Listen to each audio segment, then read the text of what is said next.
जैन और आज के इस एपिसोड में मैं सुनाने वाला हूँ ट्रक ड्राइवर्स की कुछ बेहद ही डरावनी और रोमांचक कहानियाँ। ये कहानियाँ आपको जरूर पसंद आएंगी, इसलिए अगर ये कहानी आपको पसंद आए तो इस वीडियो को लाइक जरूर कीजिएगा और अगर अभी तक आपने चैनल को सब्सक्राइब नहीं किया तो सब्सक्राइब कर लीजिएगा। चलिए कहानी शुरू करते हैं। एक ट्रक ड्राइवर होना बहुत बड़ा चैलेंज होता है। पहाड़ों की घुमावदार अंधेरी सड़कों में ट्रक चलाना मौत के कुएं में गाड़ी चलाने जैसा होता है। एक छोटी सी गलती आपकी जान खतरे में डाल सकती है, मगर सिर्फ यही खतरे नहीं है जिनका डर सड़कों में रहता है। सड़कों में कभी कभी ऐसी घटनाएं हो जाती हैं जिनकी आप कल्पना भी करते हैं तो आपकी रूह कांप जाती है। आज मैं आपको एक ऐसी ही घटना की कहानी बताने वाला हूँ जिसमें मेरे और मेरे सहकर्मी की जान हलक में आकर फंस गई थी। मेरा नाम महेश है। मैं पिछले 35 सालों से ट्रक चला रहा हूँ। ये कहानी जो मैं आपको बताने जा रहा हूँ वो एकदम सच्ची घटना के बारे में है। मैं पहले कभी भूतों पर यकीन नहीं करता था, लेकिन इस घटना के बाद मुझे यकीन हो गया कि भूत होते हैं। ये बात 1999 की है और मैं उस वक्त कश्मीर के जंगलों के बीच अपना ट्रक लेकर जा रहा था।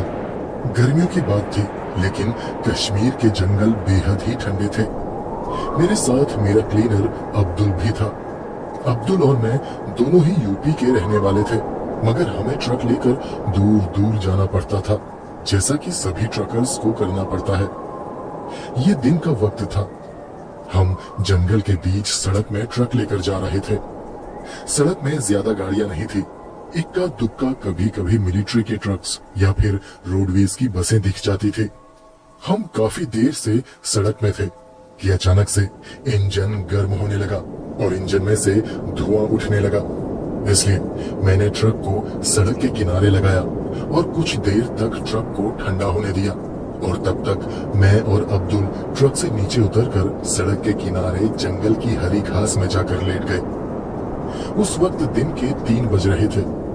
कुछ देर अब्दुल और मैंने बातें की, फिर न जाने कब मेरी आंख लग गई और मैं वहीं जंगल की हरी हरी घास में लेटे लेटे ही सो गया। जब मैं गहरी नींद में था तब किसी ने मेरी छाती पर हाथ रखा और मुझे जोर से हिलाया। मैंने हड़बड़ाकर आंखें खोली तो देखा शाम हो चुकी थी। सूरज पहाड़ों के पीछे छुप चुका था, मगर अभी पूरी तरह से अंधेरा नहीं हुआ था। मैंने कहा, अबे यार अब्दुल, तूने मुझे जगाया क्यों नहीं? मैं कितनी देर से सो रहा। मैं ऐसा कहते कहते चुप हो गया। मैंने आसपास देखा। अब्दुल वहां मेरे आसपास कहीं नहीं था, जबकि अभी कुछ सेकंड्स पहले ही उसने मेरी छाती पर हाथ रखकर मुझे हिलाया था और उसके ऐसा करते ही मेरी आंख खुल गई थी। उसे मेरे आसपास ही होना चाहिए था। खैर, मैंने सोचा शायद वो ट्रक के अंदर होगा। मैं उठकर खड़ा हुआ और कपड़े झाड़ते हुए एक पेड़ के पीछे जाके 1 नंबर करने लगा। मैंने अब्दुल को आवाज दी, अब्दुल, ए अब्दुल, जरा ट्रक स्टार्ट करके देख तो। मगर अब्दुल ने कोई जवाब नहीं दिया और ना ही उसने ट्रक स्टार्ट किया। मैंने पेड़ के पीछे से सिर बाहर निकाल के ट्रक की तरफ देखा और फिर थोड़ा जोर से अब्दुल का नाम पुकारा, अब्दुल, ए अब्दुल, अबे कहाँ मर गया? मगर फिर भी अब्दुल ने कोई जवाब नहीं दिया। मैंने अपना काम खत्म किया और फिर मैं ट्रक की तरफ गया। मुझे लगा कहीं अब्दुल ट्रक में जाकर सो तो नहीं गया। ट्रक में चढ़कर मैंने देखा अब्दुल ट्रक में भी नहीं था। यहाँ तक भी सब कुछ नॉर्मल ही था। मैंने सोचा हो सकता है कि वो शौच के लिए कहीं चला गया होगा, इसलिए मैंने थोड़ा इंतजार किया। ट्रक की चाबी मेरे पास नहीं थी और ना ही वो ट्रक में थी। चाबी अब्दुल के पास ही होगी सोचकर मैं उसके लौटने का इंतजार करने लगा। तब तक मैं बोतल से पानी डाल के ट्रक के कांच साफ करने लगा। जब मैं बाहर से ट्रक के कांच साफ कर रहा था तब मुझे एक झलक ऐसी दिखाई दी जैसे ट्रक के अंदर कोई बैठा हुआ है। फिर अचानक से वो परछाई गायब हो गई। मुझे लगा शायद मेरी ही परछाई होगी, क्योंकि मैं कांच ही तो साफ कर रहा था। तभी मुझे मेरे पीछे से कुछ आहट सुनाई दी। मैंने पलटकर पीछे देखा मेरे ट्रक के सामने सड़क में एक औरत, जिसने ऊपर से लेकर नीचे तक खुद को काली पोशाक से ढका हुआ था, वो सड़क के बीचों बीच खड़ी होकर मेरी तरफ देख रही थी। अंधेरा होने लगा था, इसे बिल्कुल साफ तो नहीं दिखाई दे रहा था, पर इतना पता चल रहा था कि कोई औरत खड़ी है। मैंने सोचा कि आसपास कोई गांव या घर होंगे। मैंने उसे आवाज दी, आप बहन, कौन है आप, और यहाँ इतने अंधेरे में क्या कर रही हैं? उसने कोई जवाब नहीं दिया। मैंने सोचा वो शायद किसी बस या गाड़ी का इंतजार कर रही होगी, या कोई आने वाला होगा तो वो उसके आने का इंतजार कर रही होगी, पर वो सड़क के बीचों बीच खड़ी होकर देख रही थी। ये बात थोड़ा अजीब थी, और उसने मेरी बात का कोई जवाब भी नहीं दिया था, और ना ही वो हिल डुल रही थी। उसके बाद मैंने उसको उसके हाल पर छोड़ा और ट्रक की हेडलाइट साफ करने लगा।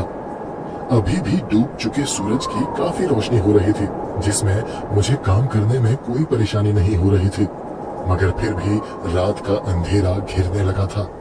जब मैं हेडलाइट साफ करने में मग्न था, तब मुझे ऐसा लगा जैसे कोई मेरे एकदम पीछे खड़ा है। मुझे उसकी गहरी भारी सांसों की आवाज सुनाई दी। मैंने झट से पलटकर पीछे देखा तो चौंक कर मैं लड़खड़ा कर पीछे हो गया, क्योंकि वो औरत एकदम मेरे पीछे ही खड़ी थी। तब मैंने उसका चेहरा देखा। वो एक गोरी चिट्टी औरत थी, मगर उसकी आंखें नहीं थी। आंखों की जगह में गहरा काला गड्ढा था। उसकी आंखें नहीं थी, फिर भी मुझे ऐसा लग रहा था कि वो मुझे ही घूर रही है। डर के मारे मेरी धड़कनें तेज होने लगी। मैं तुरंत उस जगह से दूर भागने लगा, और वो भयानक औरत भी मेरे पीछे पीछे आने लगी। मगर उसकी चाल अजीब थी। वो चल नहीं रही थी, बल्कि जमीन से बस कुछ इंच ऊपर हवा में तैर रही थी। मैं जितना तेज सड़क में दौड़ रहा था, वो उतना ही तेज मेरा पीछा कर रही थी। तभी मुझे सामने से 2 हेडलाइट्स चमकती दिखाई दी। मेरे सामने सड़क में से कोई गाड़ी आ रही थी। जब वो गाड़ी मेरे नजदीक आई, तब मैंने देखा कि वो भी एक ट्रक था। जैसे ही वो ट्रक मेरे करीब आया, उस ट्रक के सामने का टायर निकलकर उससे अलग हो गया, और वो ट्रक डिसबैलेंस होकर रगड़ता हुआ सड़क के किनारे चट्टान से टकरा कर रुक गया। उसके अंदर से 2 आदमी उतरे। मैंने आसपास देखा, वो औरत अब कहीं नहीं थी। मैं दौड़कर उन दोनों आदमियों के पास गया जो दुर्घटनाग्रस्त ट्रक से नीचे उतरे थे। उन्होंने मुझसे पूछा कि मैं सड़क में इतना डरा हुआ क्यों दौड़ रहा था। मैंने उन्हें उस बिना आंखों वाली औरत के बारे में बताया। मेरी बात सुनकर उनके चेहरे के भी भाव बदल गए। वो हैरान थे। फिर मैंने उनसे पूछा कि क्या तुम दोनों ने भी उस औरत को देखा था? वो दोनों बोले, हाँ, वो औरत एकदम से उनके ट्रक के सामने आकर टकरा गई थी। बस तभी ट्रक का टायर निकल गया और एक्सीडेंट हो गया। उनके ट्रक की एक हेडलाइट अभी भी जल रही थी, इसलिए उस जगह में अब रोशनी होने लगी। तभी मुझे और उस दूसरे ट्रक के ड्राइवर और क्लीनर को एक चीख सुनाई दी। वो चीख एक आदमी की थी जो सड़क के नीचे नदी की तरफ से आ रही थी। उन दोनों आदमियों ने मुझसे पूछा कि क्या मेरे साथ कोई और भी था। तब मुझे मेरा क्लीनर अब्दुल याद आया। मैंने कहा, हाँ, मेरा क्लीनर भी मेरे साथ था। वो नीचे नदी में शौच के लिए गया होगा। तब हम तीनों नीचे नदी की तरफ भागे। एक कच्चा ढलान वाला पथरीला रास्ता नीचे नदी की तरफ जाता था, जिसके दोनों तरफ जंगल और झाड़ियां थी। उन दोनों आदमियों के पास एक टॉर्च था। उसकी रोशनी के सहारे हम उस रास्ते में दौड़ पा रहे थे। नीचे नदी में पहुंचकर हमने देखा, नदी के किनारे एक आदमी जमीन में लेटा हुआ था और वो दर्द से छटपटा रहा था। हम तीनों उसके करीब गए। मेरे साथ वाले ने उसके ऊपर टॉर्च की रोशनी डाली।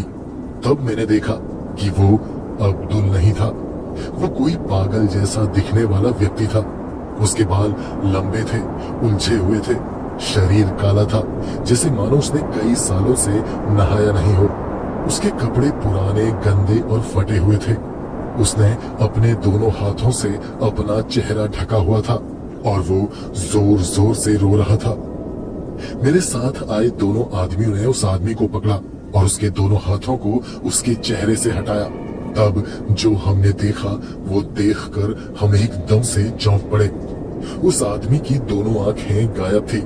आंखों की जगह में सिर्फ काला गहरा गड्ढा था जिसमें खून भरा हुआ था। वो पागल आदमी खड़ा उठा और पागलों की तरह भागता हुआ नदी की तरफ बढ़ा। इससे पहले कि हम उसे रोक पाते, वो नदी में कूद गया और नदी के पानी के तेज बहाव के साथ बहता हुआ वो नीचे की तरफ चला गया। हम तीनों ये देखकर हैरान थे। हम उसकी मदद नहीं कर सके। अब मुझे अब्दुल की चिंता सताने लगी। मैं इतना तो जान चुका था कि उस पागल आदमी की आंखें उसी औरत ने निकाली होंगी। बस तभी हमें ऊपर सड़क में से ट्रक के हॉर्न की आवाज सुनाई दी। मुझे लगा ये अब्दुल ही होगा। मैंने उन दोनों आदमियों से कहा कि ये मेरा क्लीनर अब्दुल होगा। इससे पहले कि वो औरत उस तक पहुंचे, हमें उसे बचाना होगा, वरना वो औरत उसके साथ भी वही करेगी जो उस पागल आदमी के साथ किया। बस फिर क्या था, मेरी ये बात सुनकर वो दोनों आदमी और मैं भागते हुए सड़क की तरफ जाने लगे। अभी हम सड़क में पहुंचे भी नहीं थे कि हमें अब्दुल की चीख सुनाई दी। हम तीनों पूरी जान लगाकर भागते हुए सड़क में पहुंचे। सड़क में पहुंचकर हमने देखा अब्दुल ट्रक के पास सड़क में गिरा हुआ छटपटा रहा था और उसके ऊपर वही औरत उससे चिपकी हुई थी। वो अब्दुल की आंखें नोचने की कोशिश कर रही थी, मगर अब्दुल ने अपने चेहरे को अपनी बाजू से कसकर ढका हुआ था। हम तीनों दौड़कर अब्दुल के करीब गए तो उस औरत ने अब्दुल को छोड़ दिया और हवा में खड़े खड़े उसने हमारी तरफ देखा और जोर से चीखी। पीछे खड़ी दुर्घटनाग्रस्त ट्रक की हेडलाइट अभी भी जल रही थी। उसकी रोशनी में हम उस औरत को साफ साफ देख पा रहे थे। उसकी आंखों के गड्ढे गुस्से में और ज्यादा बड़े हो गए थे। अब्दुल अभी भी सड़क में पड़ा हुआ था। उसने अपने चेहरे को, अपनी आंखों को ढक रखा था। तब हम तीनों भी जोर से चिल्लाते हुए उस औरत की तरफ भागे। बस तभी हमारी इस हरकत से वो औरत चीखते हुए हवा में उड़ते हुए वहां से जंगल की तरफ चली गई। उसकी चीख को हम दूर जाता हुआ सुन पा रहे थे। उसके बाद अब्दुल उठा और हमसे बोला, उस्ताद जल्दी से ट्रक में बैठो।